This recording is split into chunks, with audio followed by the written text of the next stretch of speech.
Despite the deceptive title, Half-Minute Hero Super Mega Neo Climax Ultimate Boy is a lot longer than 30 seconds. It's a series of smaller missions that all have a 30-second deadline with the option of spending money to reset time back to 30 again.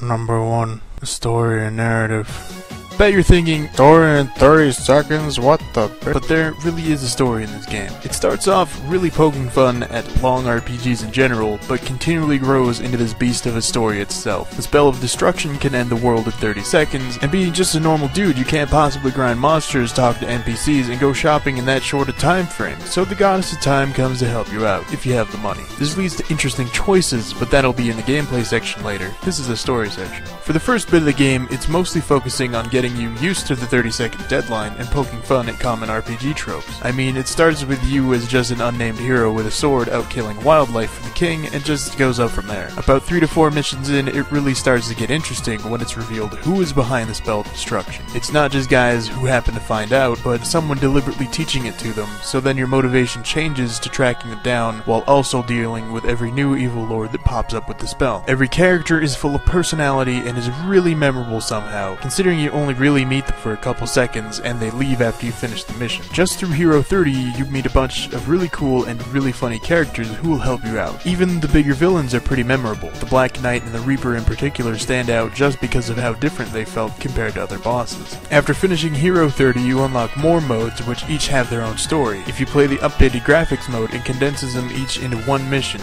but when playing Classic, you get 30 missions on their own. Even though there's sudden point of view switches, they have a little bit of filler to them. I still ended up enjoying their individual stories, and when they all intersect for the finale, I felt like it was really cool. Number 2. Gameplay and mechanics. This is where the game really shines. It's an RPG with the speed turned up to 11. Everything is ultra fast, from grinding to tech speed to battle, fucking everything. Even though it's ultra fast paced, it never feels like it's overwhelmingly fast, which sounds fucking outrageous when I say it, but when I was playing, it all felt very natural. The dash mechanic makes it so your movement speed is tripled and random encounters don't happen, but it also drains your HP and is slightly hard to turn, leaving you with the choice of killing yourself to get to a place faster or wasting time with monsters and walking. The Goddess of Time mechanic is what really makes the game. She'll reset time for a price that starts small and gets progressively higher each time you reset. Like I said earlier, it can lead to interesting decision making. Do you reset to get a couple more levels, or do you try to risk redoing the entire mission and hope you manage to beat the boss in the few seconds that you'll be left with when you get there? Will there be enough time if you get random encounters? This is a game about speed, but you can also reset time to grind or do a side quest, which are both still not super time consuming. There are titles and extra things for every mission, so if you do want to keep a good time score as well as a good inventory of equipment, you have to make sacrifices. When you finish Hero 30, it unlocks Evil Lord 30 and Princess 30, which both play differently from Hero 30 but still have the 30-second time limit. Thought it was strange that when I played in the updated graphics, it went and gave me a shorter and less fun version of these modes, so I went and played in Classic mode instead. The Classic mode versions of these can be very repetitive or very fun depending on how you're feeling. I've seen Evil Lord 30 described as a tower defense, but it doesn't really feel like that at all. Sure, you summon monsters and they each have different attack types, but each map is mostly just rock, paper, scissors of your enemy types and never gets very complicated or hard. Using the Goddess of Time costs all of your money in this mode. When you finish a stage, it takes what you have left for money and uses it as experience points, so it becomes a question of risk versus reward. You can make that push to keep the money you have, or you can spend it all and win with a lot less. Princess 30 is a side-scrolling shooter with a lot of mechanics that don't matter at all. It was so easy to just blow through everything and get to the objective and back that I always felt like the levels should have been longer. The Goddess mechanic here is strange. It doesn't fill your time back to 30 right away. Instead, it takes money for every second spent on one of the carpets and restores a second or so of your time. There were only a couple of missions where this even became an issue, and it ended up just being disappointing. After you beat these modes, it unlocks Night 30, which is sort of like an escort quest. The biggest difference is in this one, you want the timer to run out, since the sage is casting a spell to kill everything around you. Every mission gives you the option to use traps, but I ended up never using them just because of how underwhelming they were. Each mission was designed so that you don't need them anyways, so it worked out in the end. I found the item throwing mechanic to be the most obnoxious thing. Whenever I wanted to pick up an item, it would either jump and get me stuck on a monster, or it would grab the sage instead. Since there was no way to manually get off a monster once you started holding them, it became an issue, since I was helplessly wasting time and my sage was getting killed somewhere. After all that is done, you finally unlock the 5-minute finale. It's pretty much your standard Hero 30, but with no time reset. There isn't really much to say about it other than it's pretty cool. After you finish Hero 300, you unlock Hero 3,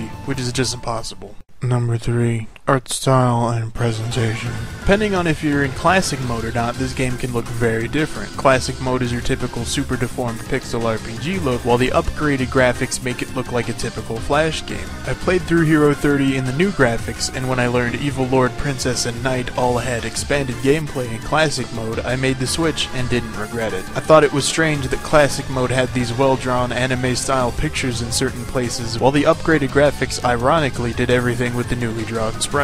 Everything feels super satisfying when it happens. Leveling up is flashy and nice, and when you're over-leveled, it displays a message telling you that you're strong enough to easily take down the boss. Number 4. Sound design. The soundtrack is pretty sweet, but you'll only ever hear a few seconds of every song, so it doesn't really matter. The sound effects are your typical RPG sounds. Everything felt very fitting. Like I said earlier, leveling up was very satisfying because of the sounds and visual that went into it. Certain boss fights had very dramatically different intros with a fittingly badass music, so it put a special emphasis on these bosses and made them more memorable. Number 5. Replay and optional. Because of the speedrun factor of this game, every mission is best experienced with 2 or more playthroughs, just to get all the optional stuff in each level and trying to cut down time to do it as fast as possible. Technically, the extended classic versions of Evil Lord, Princess, and Knight mode are completely optional. I enjoyed them much more than the Supersonic RPG versions because they felt longer and more engaging.